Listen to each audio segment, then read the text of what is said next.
বৈদিক যুগ, যাকে প্রাচীন ভারতের স্বর্ণযুগ বলা হয়, এই যুগের সময়কাল ছিল আনুমানিক 1500 থেকে 500 খ্রিস্টপূর্বাব্দ। ওই সময়কালে আর্যরা সিন্ধু নদীর তীরে বসতি স্থাপন করে এবং এরাই বৈদিক সভ্যতার জন্ম দেয়। ওই সভ্যতা মূলত সিন্ধু নদীর তীর থেকে শুরু হয়ে উত্তর পশ্চিম ভারত এবং গাঙ্গেয় সমভূমি পর্যন্ত বিস্তৃত ছিল। বৈদিক সভ্যতার বিস্তারকে দুইটি প্রধান ভাগে ভাগ করা যায়। প্রথমত, প্রারম্ভিক বৈদিক যুগ। ওই সময়কালে বৈদিক সভ্যতা মূলত সিন্ধু নদ ও তার উপনদীগুলির তীরে কেন্দ্রীভূত ছিল। ওই অঞ্চলের মধ্যে বর্তমানে পাকিস্তান, আফগানিস্তান এবং উত্তর পশ্চিম ভারতের কিছু অংশ অন্তর্ভুক্ত ছিল।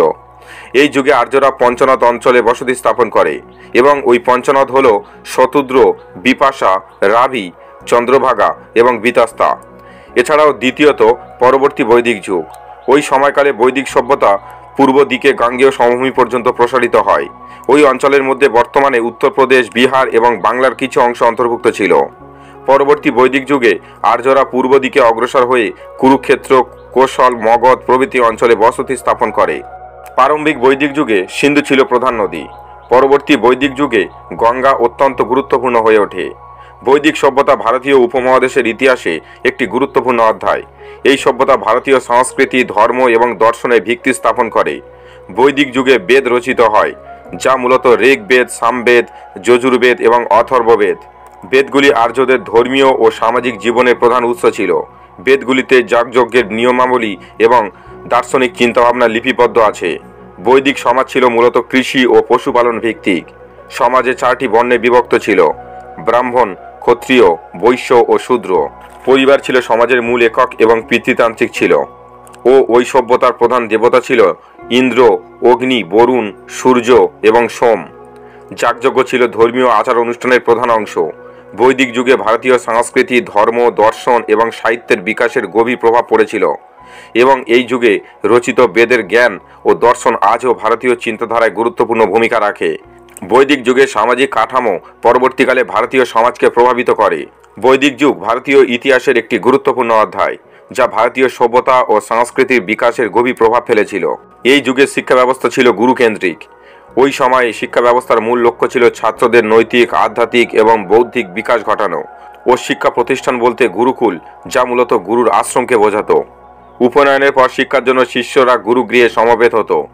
একজন গুরুকে কেন্দ্র করে গড়ে উঠত আবাসিক, আশ্রমিক, গৃহবিদ্যালয়। এই ধরনের শিক্ষা ব্যবস্থাকে বলা হতো গুরুকুল শিক্ষা ব্যবস্থা। বৈদিক শিক্ষায় গুরুরা উপনয়ন নামক ধর্মীয় অনুষ্ঠানের মাধ্যমে শিষ্যকে ব্রহ্মচর্য করতেন। গুরুগৃহে থাকাকালীন শিষ্যকে ব্রহ্মচর্য পালন করতে হতো। কয়েকটি শারীরিক ও আধ্যাত্মিক নিয়ম নিষ্ঠা সহকারে মেনে চলতে হতো এবং তার মধ্যে দিয়েই শিষ্যের শিক্ষা লাভ করত। উপনয়নের মাধ্যমে বৈদিক শিক্ষা শুরু হতো এবং পরবর্তী 12 বছরের শিক্ষাক্রমটি শেষ হতো সমাবর্তন অনুষ্ঠানের মধ্য দিয়ে। বৈদিক শিক্ষায় গুরুরা শিষ্যকে বেদ পাঠ করার পাশাপাশি শিক্ষা, কল্প, ব্যাকরণ, জ্যোতিষ, ছন্দ, তর্ক প্রভৃতি বিষয়েও শিক্ষাদান করতেন। এছাড়াও সাহিত্য, ব্যাকরণ, ধর্মীয় আচারাদি, সংহিতা, ব্রাহ্মণ্য, আরণ্যক, উপনিষদ এবং বেদাঙ্গ পাঠিত হতো। গুরু শিষ্যের সম্পর্ক ছিল পিতা পুত্রের মতো। গুরু শিষ্যকে পুত্রের মতো স্নেহ করতেন, শাসন করতেন। শিষ্য গুরুকে পিতার মতো শ্রদ্ধা ও সমীহ করত। গুরুগৃহে থাকাকালীন শিষ্যকে অনেকগুলি দায়িত্ব পালন করতে হতো, যেমন গুরুগৃহ পরিষ্কার করা, গো পালন করা, পূজার জন্য প্রয়োজনীয় উপকরণ সংগ্রহ করা, এছাড়াও গুরু নানান নির্দেশ পালন করা ইত্যাদি। ওই যুগে বিবাহ পবিত্র সামাজিক বন্ধন হিসাবে বিবেচিত হতো।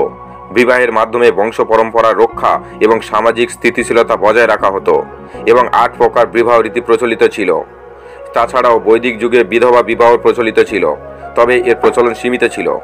বিধবাদের পুনর্বিবাহের বিষয়ে সামাজিক নিয়মকানুন ছিল। বৈদিক সমাজ মূলত গ্রাম ভিত্তিক ছিল, যেখানে কৃষি ও পশুপালন ছিল প্রধান জীবিকা, তবে নাগরিক জীবনের অস্তিত্বও ছিল। বিভিন্ন গ্রন্থে নগর ও নগরের উল্লেখ পাওয়া যায়। এই ছিল আজকে ভিডিওটি ভালো লাগে লাইক করুন এবং অবশ্যই চ্যানেলটি সাবস্ক্রাইব করে পাশে আসা বেল আইকনে অল নোটিফিকেশন অপশনটি ক্লিক করে দিন।